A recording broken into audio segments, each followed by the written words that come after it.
So what have I made of testing so far, and who is my tip to win the Drivers and Constructors title for this season? In regards to testing, there aren't any real major conclusions that I can reach, but what I will say is that I think that likes of Mercedes and Lotus have certainly improved their car. Particularly Lotus, I think they've certainly built and improved on last year's car, and I think that hopefully, fingers crossed, Lotus and Mercedes can definitely get in amongst the big boys. And what I'll also say is that the other midfield teams seem to have appeared to have closed the gap between themselves and the likes of Red Bull, McLaren and Ferrari. And you hope that is the case, because I'd love to see some midfield teams win some races this year, and last season they proved that they can.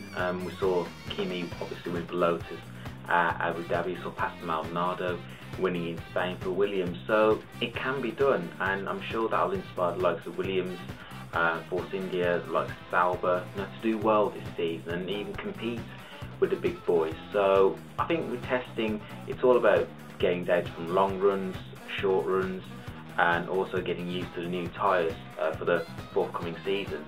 So I guess that's what testing's about, and for me personally, I think the real conclusions that I can only make, the one conclusion I can make, is the fact that the midfield teams have certainly appears to have closed the gap between themselves and the big teams.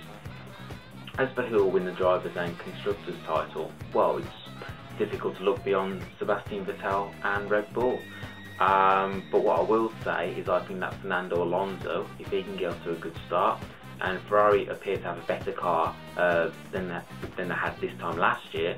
But yeah, if Fernando Alonso can pick up strong results and be consistent like he was last season, then I certainly think he'll be in contention to win the Drivers' title. So I'm gonna go for Fernando Alonso to become world champion, and as for constructors, it's difficult to look beyond Red Bull.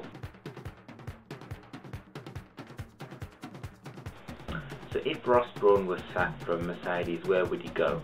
I think it'd be a mistake if Mercedes got rid of Ross Brawn, considering the fact that Ross has won championships at Benetton, Ferrari and Brawn more recently.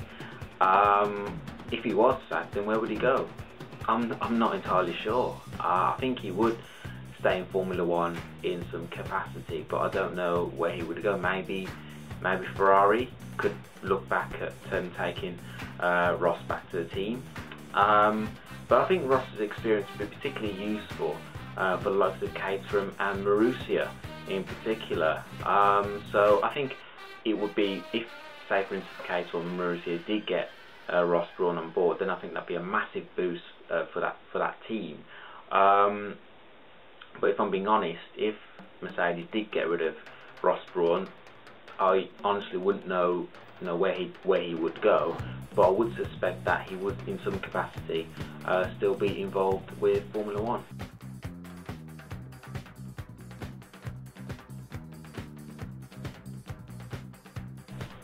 I agree with you, Natalie. I think that Force India have certainly left it very late to make their decision as to who will be second driver. It does look like it's going to be Adrian Sutil, who will partner Paul Di Resta at Force India this season. But I just think that had the decision been made in December of last year or even January of this year, then I think Force India would have been better off. But they obviously seem to know what they're doing, and you've just got to see what they can do this season. As for Adrian, I think it's great that he's back in Formula One. I think that obviously what he did off the track in 2011 was totally unacceptable, and there's no place for doing what he did. But on the track, he did a good job for Force India, and I think he's one of those underrated drivers, and I don't think people realise how good a job he did at Force India, particularly in 2011, where he finished in the top 10 of the drivers' standings, and he also was able to put in a lot of consistent performances, and he was able to bring the car home in point scoring position. So it's great to see Adrian back, and I certainly think he can surprise 1-2 people this season. As for Jules Bianchi, I personally think that he'd be better off staying at Force India as a reserve driver for another season than perhaps have a race seat for next season. So it's not the end of the world for Jules, because he is a good driver. He's quick. He's proved that in several tests, particularly proved that in the second test at Barcelona. So, like I said, it's not the end of the world for Jules, and I can certainly see him getting a race seat for next year.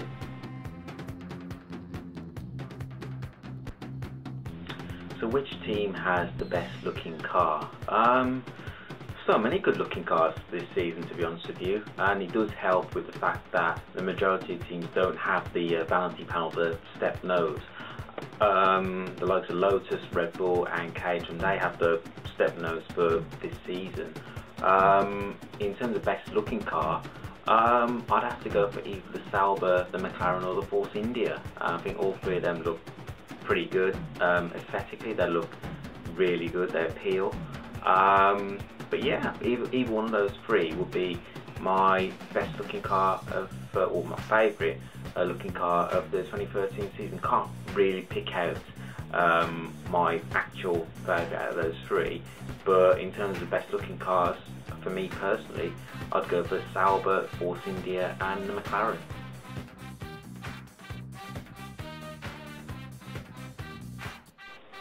So can Caterham and Marussia finally challenge the established midfield teams? Again, if I'm being honest with you, I'm not sure that they can, and the reason I say that is because you look at their driver lineup for both the teams, with Caterham, Charles Peake, who I have to say did a good job for Marussia last season, and also Gyaardo van der Garde for Caterham. Had Heikki Kovalainen still been on board at Caterham, I personally think that Caterham would be able to challenge the midfield teams. As for Marussia, again, same with Timo Glock, had they held on to him, I think Marussia would definitely make strides towards the midfield team. But the fact that both those teams have got two youngsters, when really I personally think that they should have one experienced driver and one youngster. I think both those teams could struggle this year. We know that Caterham, they'll bring a major update to the first European race, so be interesting to see where Caterham end up after that Grand Prix in Spain, I believe, at Barcelona. As for Marussia, this season will be the first year that they use KERS, so it'll be interesting to see whether they can beat Caterham and whether that will make a difference in getting closer to the established midfield teams. To be honest with you, I can't see them challenging the established midfield teams. I think it'll be another year of struggle for Caterham and Marussia, but I do hope I'm proved wrong.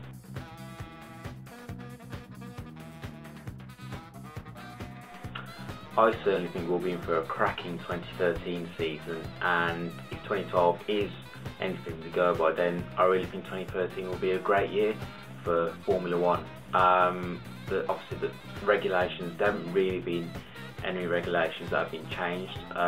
We've got new tyres that Pirelli have introduced for the new season. Degradation, they've said that will get even worse, so that tyres again are going to play a massive part this season, and that unpredictability I think will suit the midfield teams in particular. And if the midfield teams can definitely get up to speed with the tyres straight away, I think they could cause 1-2 surprises this season. I really do. And I'm talking about the likes of Mercedes, Lotus, the Williamses, the Saubers, the Force Indias. So I think they could cause 1-2 upsets this year. I think you'd expect the likes of Red Bull, Ferrari, McLaren to be right up there. But if we get anything near, I think it was 7-8 different winners of last season. If we get that this season, it's great, fantastic. I'm more up for it. I like the unpredictability, and yeah, bring it on. So if 2012 is anything to go by, then I think 2013 will be another great year for Formula One. Do keep your questions coming into @Baggies20 on Twitter for the next edition of Ask Manish, and I look forward to reading them. But for now, cheerio.